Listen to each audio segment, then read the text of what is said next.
Hello guys, आप सभी का एक बार फिर से हमारे यूट्यूब चैनल पर बहुत बहुत स्वागत है। आज हम सभी देखना चाहेंगे,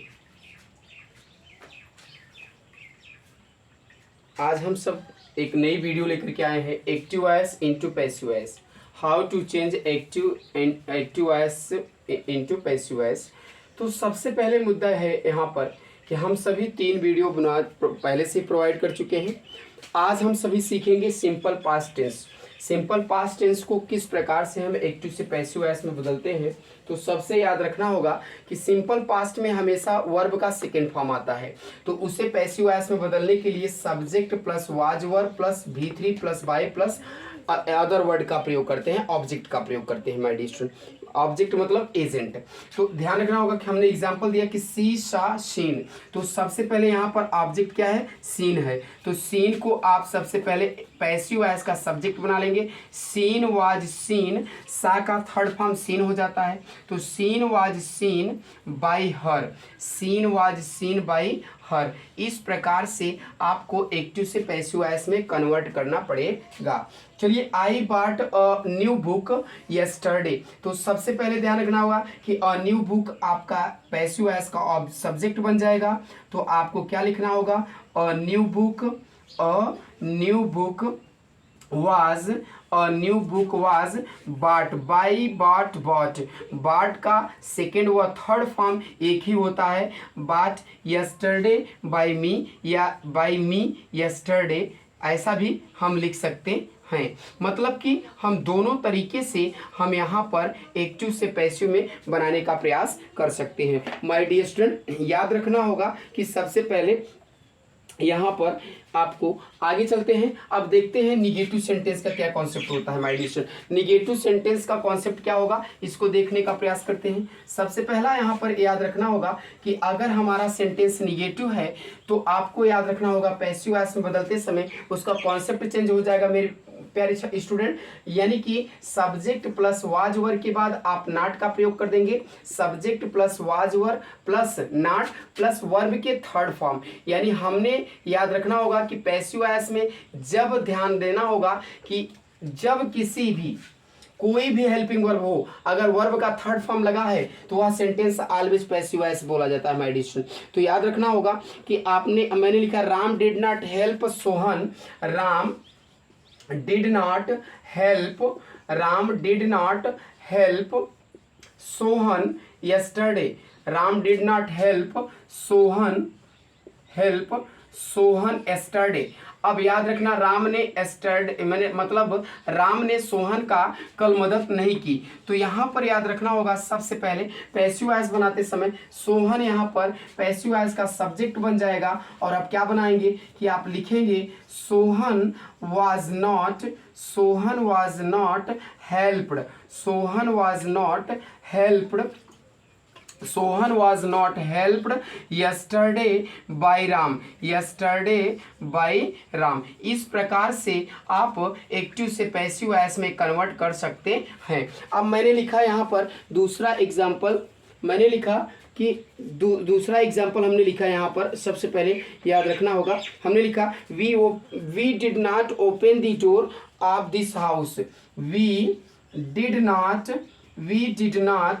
open the door, we did not open the door of this house, we did not open the door of this house। तो आपको याद रखना होगा कि इस सेंटेंस को पैसिव वॉइस में चेंज करना है। तो सबसे पहले याद रखना होगा यहाँ पर पैसिव वॉइस में चेंज करते समय मेरे प्यारे स्टूडेंट कि आपको पैसिव वॉइस में बदलते समय जो एक्टिव वॉइस का ऑब्जेक्ट होता है वह पैसिव वॉइस का सब्जेक्ट बन जाता है। और आपको यहाँ पर ध्यान देना होगा कि आपको सबसे पहले कि द door was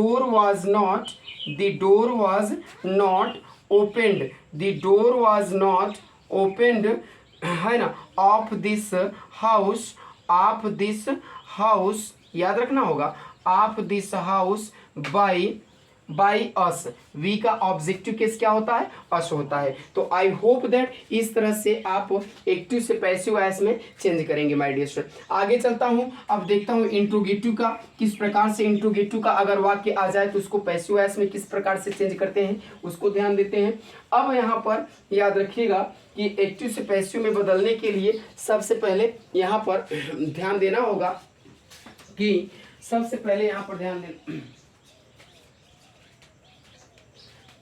गाइज, यहाँ पर इंट्रोगेटिव, अगर सेंटेंस हमारा इंट्रोगेटिव में मिलेगा तो हमें सबसे पहले याद रखना होगा कि वाज वर लगाना होगा, फिर इसके बाद वाक्य के सब्जेक्ट के अनुसार, फिर इसके बाद आपको सब्जेक्ट रखना होगा, सब्जेक्ट के बाद आपको याद रखना है कि वर्ब का थर्ड फॉर्म रखना होगा, फिर इसके बाद बाई का प्रयोग करेंगे, बाई के बाद आपको ऑब्जेक्ट जो एक्टिव वॉइस का सब्जेक्ट होगा वो पैसिव वॉइस का क्या बन जाएगा, ऑब्जेक्ट बन जाएगा, फिर इसके बाद वहां पर हम ऑब्जेक्ट का प्रयोग करके पैसिव वॉइस बनाएंगे।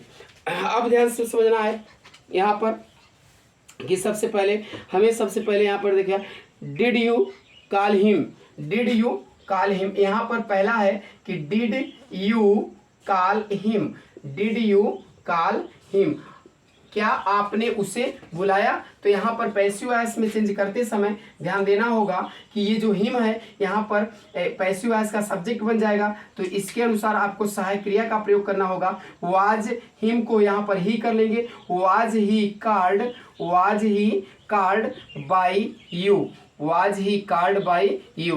तो याद रखना होगा कि वाक्य के अंत में क्वेश्चन मार्क का प्रयोग जरूर करिएगा ताकि आपका सेंटेंस अच्छी तरह से बन सके और आपका did you break the chair, अगला क्वेश्चन है कि did you break the chair, अगर इस प्रकार का सेंटेंस आ जाए तो आपको पैसिव वॉइस बनाते समय जरा सा भी हिचकिचाना नहीं है, आपको पैसिव वॉइस को बनाते समय कॉन्सेप्ट पर विशेष ध्यान देना होगा। अगर हमारा कॉन्सेप्ट सही है तो पैसिव वॉइस भी आपका सही ही बनेगा माय डियर स्टूडेंट। तो हमने लिखा वाज द चेयर, ब्रेक का थर्ड फॉर्म हो जाता है ब्रोकन, ब्रेक का थर्ड फॉर्म क्या होता है, broken by you question mark. I hope that आपको अच्छी तरह से यह भी कॉन्सेप्ट समझ में आ गया होगा। अब मैं चलता हूं डबल इंट्रोगेटिव की ओर। डबल इंट्रोगेटिव को किस प्रकार से हम क्या कहते हैं एक्टिव से पैसिव में कन्वर्ट कर सकते हैं, आप कॉपी कलम लेकर के बैठे होंगे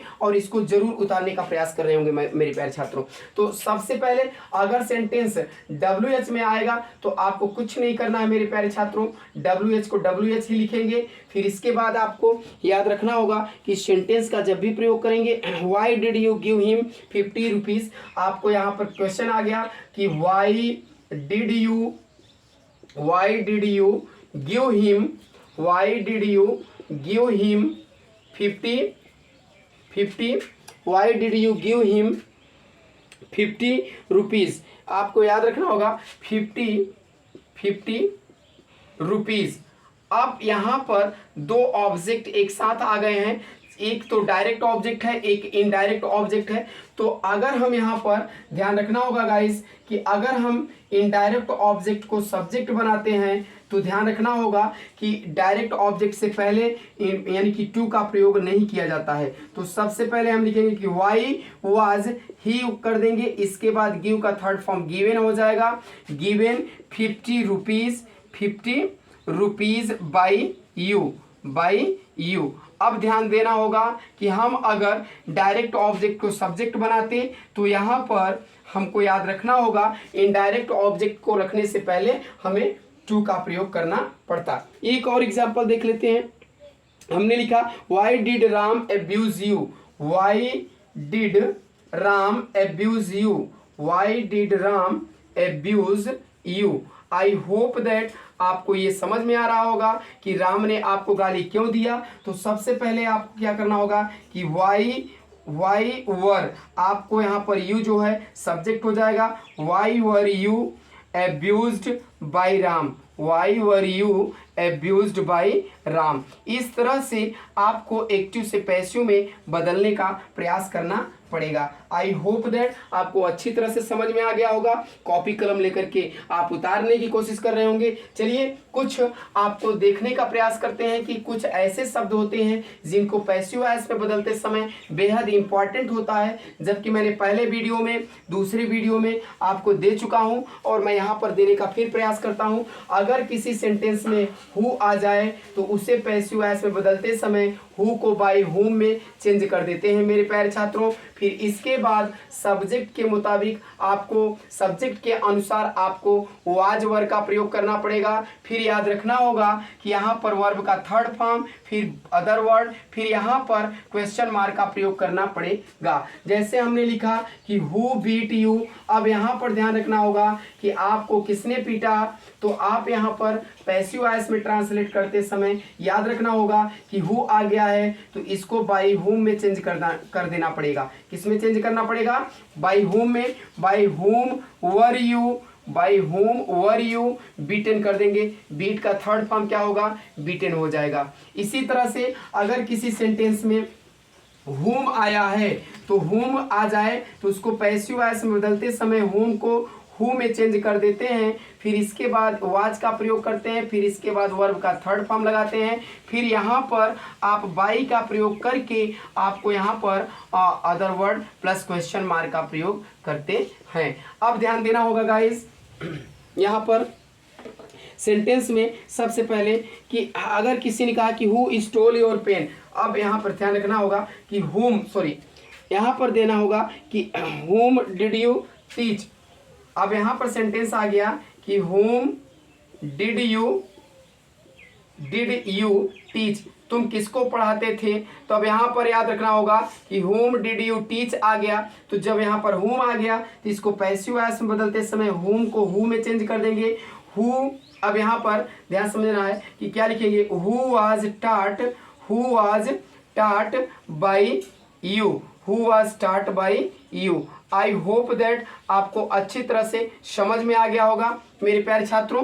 आप इसको नोट करने का प्रयास करिए, क्योंकि आप सभी जो हैं you are reading with Ashok sir, आप सभी अशोक सर के साथ पढ़ रहे हैं, तो आपके अच्छी तरह से ये सेंटेंस समझ में आ जाना चाहिए। हमने लिखा कि अगर हुम आया तो हु में चेंज कर दिया, और अगर हु आएगा तो बाई हुम में चेंज कर देंगे। तो आई होप दैट आपको अच्छी तरह से यह वीडियो समझ में आ गया होगा। मैं फिर मिलता हूं और मैं उम्मीद करता हूं कि आप इसी कॉन्सेप्ट के आधार पर एक नहीं हजारों सेंटेंस बनाने का प्रयास करेंगे।